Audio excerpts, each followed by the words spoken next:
কোরআন একটা ভাওতাবাজি জামাত ইসলামের।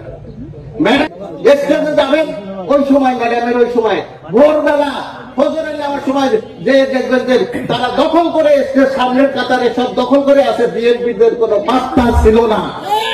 আর তারা এখন কয় মহিলাদের নেতৃত্ব কি না যায় না যায়। আল্লাহর হাবিব সাল্লাল্লাহু আলাইহি ওয়াসাল্লাম এই নামাজ প্রতিষ্ঠার জন্য আন্দোলন করেছেন, সংগ্রাম করেছেন, চেষ্টা করেছেন, রক্ত ঝরিয়েছেন, অর্থ দিয়েছেন, দেশ থেকে দেশান্তর হয়েছেন। তার মানে বোঝা যায় নামাজ একটা শরীয়তের অংশ, ঠিক কিনা? এখন যে নেতারা বলে বাবু শরীয়ত আমি মানি না, শরীয়ত মানি না, সে ইমানদার না কাফের? আস্তে করেন, আরো আস্তে কর, হেদ দলের লোক কিন্তু এনা আছে, বেজার হয়ে যাইব। যে ব্যক্তি বলে শরিয়া মানি না, আমি মনে করি তার জন্মের ঠিক নাই, তার কারণ তার শরিয়া না মানার কারণে তার বাপ্পার বিয়ে সঠিক হয় নাই, ঠিক কিনা? নিজেরটা যদি সঠিক হয় তার সন্তানরা তো জাউর হয়েছে। আমার কথা আল্লাহর কথা, ভাই খারাপ লাগতেছে। এই জন্য আল্লাহ আমার রব, এই রবি আমার সব। সবাই আল্লাহ আমার রব, এই রবি আমার সব। দমে দমে তনু মনে তারি অনুভব, দমে। বন্ধুরা চ্যানেলটি সাবস্ক্রাইব করুন। নামাজ একটা শরীয়ত আইন, এই শরীয়ত আইন এমনি এমনি বাস্তবায়ন হবে না। জাতীয় সংসদে যখন 151 জন লোক বলবে হ্যাঁ আমরা নামাজ কায়েম করতে চাই, নামাজ প্রতিষ্ঠা করতে চাই, এই পক্ষে কারা আছেন? 51 জন বলবে হ্যাঁ আমরা রাজি আছি। ঠিক তখনই আপনাদের ব্যাংকের আর বেলুমিয়া বাজারে নামাজ অটোমেটিক মসজিদের ভিতরে লোকের কোনো অভাব হবে না। কতক্ষণ ঠিক কিনা? এরকম একটা সমাজ আমরা চাই কি চাই না? চাই কি চাই না? আল্লাহ তাআলা বলছেন ওমিম্মা রাযাকনাহুম ইউনফিকুন। বান্দা যখন ইসলামের জন্য প্রয়োজন হবে দান করতে হবে, খরচ করতে হবে।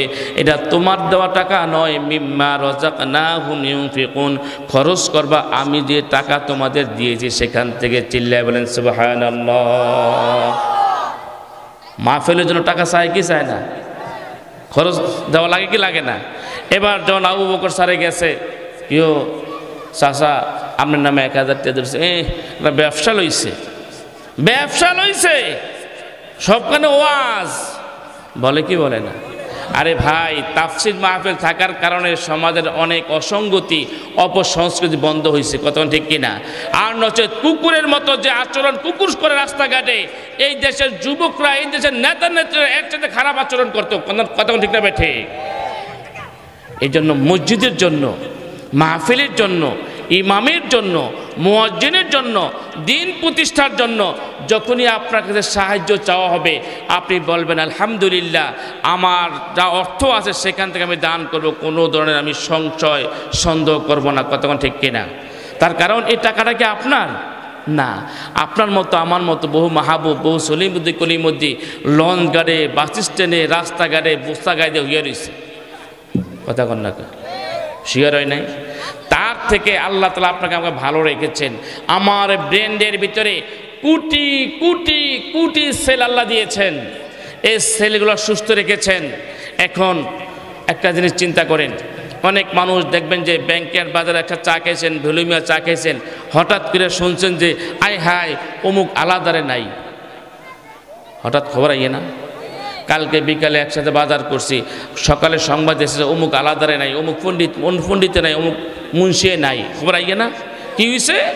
আরে ভাই বাজার রতন রওনা দিচ্ছে, উষ্টাকায় ফইরে গেছে, নাক মুখ রক্ত ছাড়ছে, বোলার নেয় নিয়ে হারে নেয়, কতই শেষ। ঠিক কিনা? তার মাথা হচ্ছে বাড়ি দিছে আল্লাহ না। এই যে কোটি কোটি সেল, আল্লাহ বলছেন যে একটা সেল তুমি চাইফা যাও, সাইফে গেছে, চিকন হয়ে গেছে, সাথে সাথে রক্তক্ষরণ শুরু হয়েছে। আল্লাহ তাআলা এই কোটি কোটি সেলগুলো ভালো রেখেছেন, সুস্থ রেখেছেন, আপনাকে আমাকে সুন্দর হায়াত দিয়ে বাঁচিয়ে রেখেছেন। এই জন্য শুকর আদায় করি আলহামদুলিল্লাহ।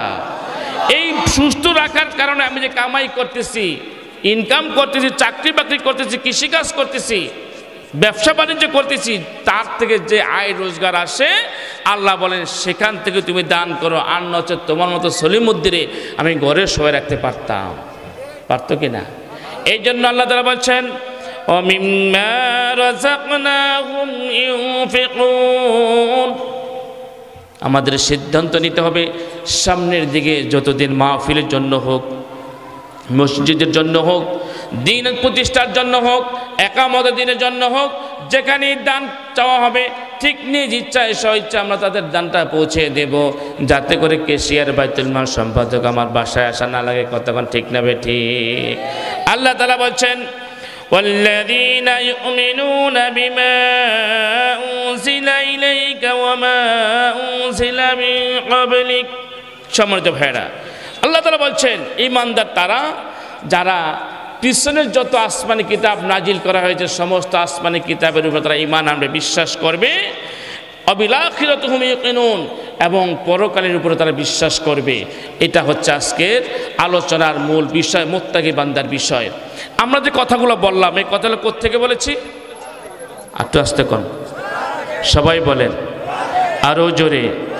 এবার এই কথাগুলো শোনার পরে যদি আমি কোরআন না মানি কি হবে? একটা কিছু হবে তো? কথা কন না। আপনি আমার সন্তানদের সারা রাত বুঝেছেন, বাবারে তোর কারণে আমার সম্মান নষ্ট, ইজ্জত নষ্ট হয়, যে কাজ করে কালকে এই দিনে এই কাজ করবি না, এই কাজ করবি না, এই কাজ করবি না। সন্তান যদি মানে আপনি মন থেকে দোয়া করবেন আলহামদুলিল্লাহ, আর না মানে বদদোয়া করবেন কি না? যদি গায়ে শক্তি থাকে থাপড়ে কাঁসা গরম করে দিবেন, ঠিক কিনা? এবার আল্লাহ তাআলা বলছেন ومن أعرض عن ذكري فإن له معيشة ضنكا ونحشره يوم القيامة أعمى। যারা আমার কোরআন থেকে মুখ ফিরিয়ে নেয়, কি ফিরিয়ে নেয়? রাগ করছেন আমরা মনে এমন লাগে তো কথা বলতে অসুবিধা কি?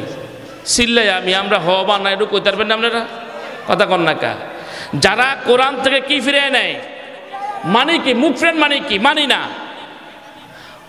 না, মানতে দেব না, কোরআনের কথা বলতে দেব না, অর্থাৎ কোরআন অনুযায়ী সমাজ চলতে দেব না, এটা তারা মুখ ফিরিয়ে নেয়। আল্লাহ বলেন আমি তাদের জন্য দুইটা ব্যবস্থা রেখেছি। কয়টা? আরো জোরে, জোর হলো না। একটা হবে দুনিয়াতে, আর একটা হবে পরকালে। এক নম্বরে দুনিয়াতে যেটা হবে দংকা, দুনিয়ার জীবনটা ওই মুসলমান বান্দার জন্য, লেবাসদারি উম্মতের জন্য তার দুনিয়ার জীবনটা হবে অভিশপ্ত, সংকীর্ণ। টাকা থাকবে, পয়সা থাকবে, ক্ষমতা থাকবে, সামনে বামে র্যাব, বিজেপি, পুলিশ থাকবে, সেনাবাহিনী থাকবে, এসএসএফ থাকবে, এনএসআই থাকবে, ডিবি থাকবে, কিন্তু গুম হবে না বন্ধু। তার কারণ হচ্ছে গুম হবে না এই কারণে সে আল্লাহর আয়াতকে অস্বীকার করার কারণে। কতক্ষণ ঠিক কিনা? সম্মানিত ভাইয়েরা আমার,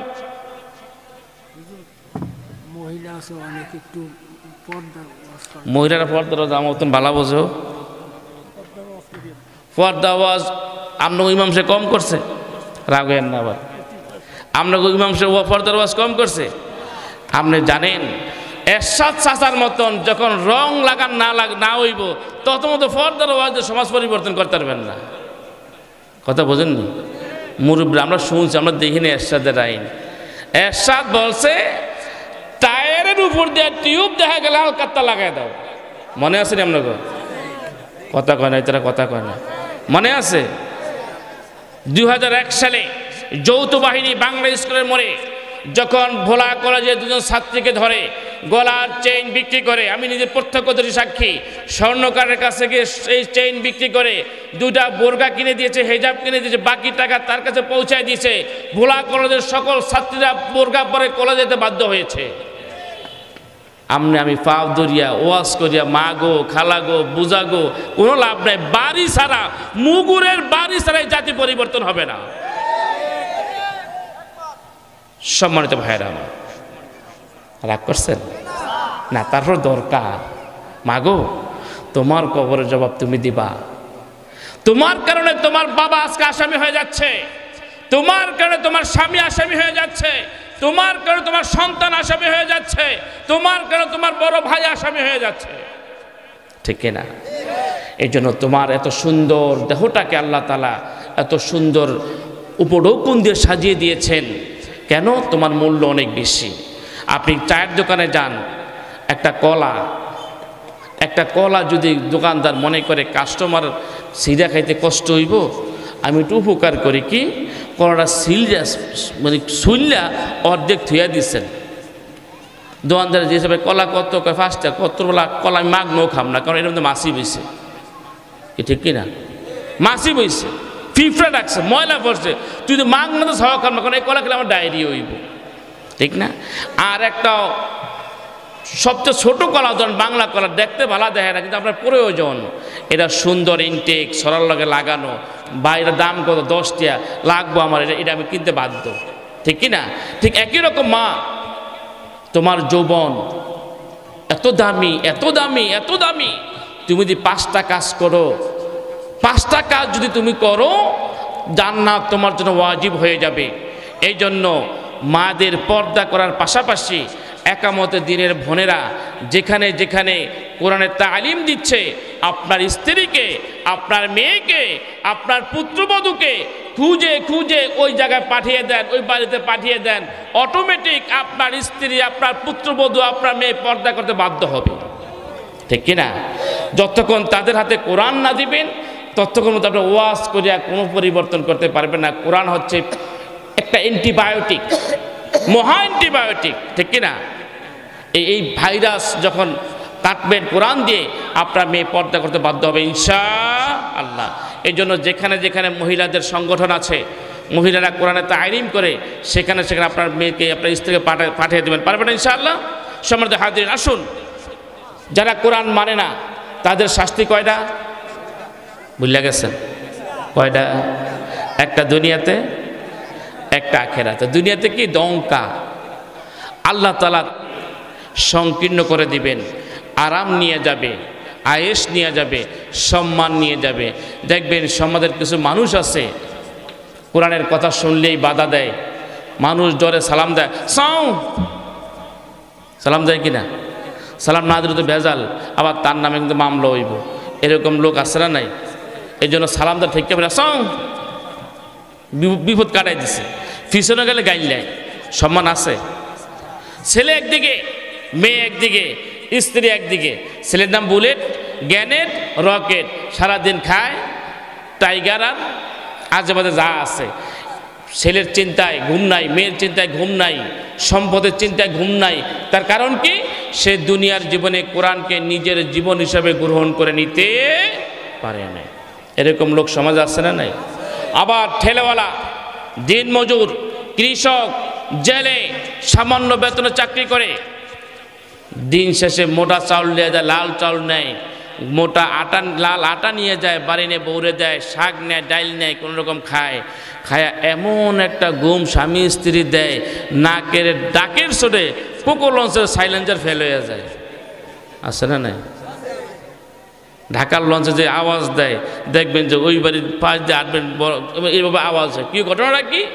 হ্যারফোর্দিন জিগান, ভাই কেমন আছেন? আলহামদুলিল্লাহ, আমার চেয়ে শান্তি আর কেউই। তাহলে যে ব্যক্তি কোরআন মানে তার শান্তি আর শান্তি, যে ব্যক্তি কোরআন দুনিয়াতে মানে না তার অশান্তি আর অশান্তি। কতক্ষণ ঠিক নেবে? ঠিক।